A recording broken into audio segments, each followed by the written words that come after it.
ओडिशा के पुरी में रथ के सामने भगदड़ मच गई। ये बड़ी खबर मिल रही है। श्री गुंडीचा मंदिर में रथ के सामने भगदड़ मची। भारी भीड़ के कारण ये भगदड़ मची है। कई घायल इसमें बताए जा रहे हैं। घटना सुबह 4 से 5 बजे के बीच की बताई जा रही है।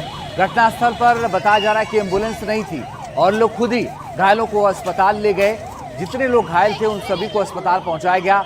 अगर एम्बुलेंस रहती तो लोगों को अस्पताल ले जाना आसान होता, लेकिन शायद किसी तरीके की व्यवस्था में कमी थी, जिसकी वजह से वहां पर एम्बुलेंस का कोई इंतजाम ही नहीं था और अचानक से 40 से 50 लोग घायल हो जाते हैं। उसके बाद स्थानीय लोग उनको अस्पताल लेकर जाते हैं और उन्हें भर्ती कराते हैं। लेकिन बड़ी और अहम बात यह है कि बाद में फिर एम्बुलेंस का इंतजाम वहां पर किया गया। भीड़ भारी है इस वक्त और भीड़ इतनी ज़्यादा है कि व्यवस्थित होना भी अपने आप में एक चुनौती है, व्यवस्था करना भी चुनौती है। और ऐसे में जब वहाँ पर अचानक से 4 से 5 के बीच में लोग दर्शन कर रहे थे, उसी वक्त अचानक से वहाँ पर भगदड़ हुई और उसमें 40 से 50 लोग लगभग घायल हो गए हैं। ये संख्या ज़्यादा भी हो सकती है, ये संख्या बढ़ भी सकती है, लेकिन सभी घायल इस वक्त अस्पताल में हैं, उनका इलाज चल रहा है। पूरी रथ के सामने जब लोग दर्शन कर रहे थे, सुबह सुबह का वक्त था, ब्रह्म मुहूर्त का वक्त था, उसी वक्त वहां पर भगदड़ मची।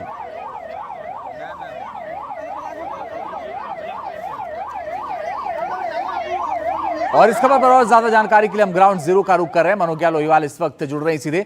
मनोज्ञा, ये भगदड़ क्यों मची? देखिए, रात को जब भगवान जगन्नाथ का समय होता है, उनके शयन के बाद उनको दूध पिलाया जाता है, क्योंकि उनकी कोई समय सारणी नहीं होती है, नीति होती है। नीति के अनुसार उनका सारा पूजन अर्चन होता है और उसी दौरान करीब रात को 2:30 से 3 बजे के बीच में उनको दूध पिलाने का समय हुआ था।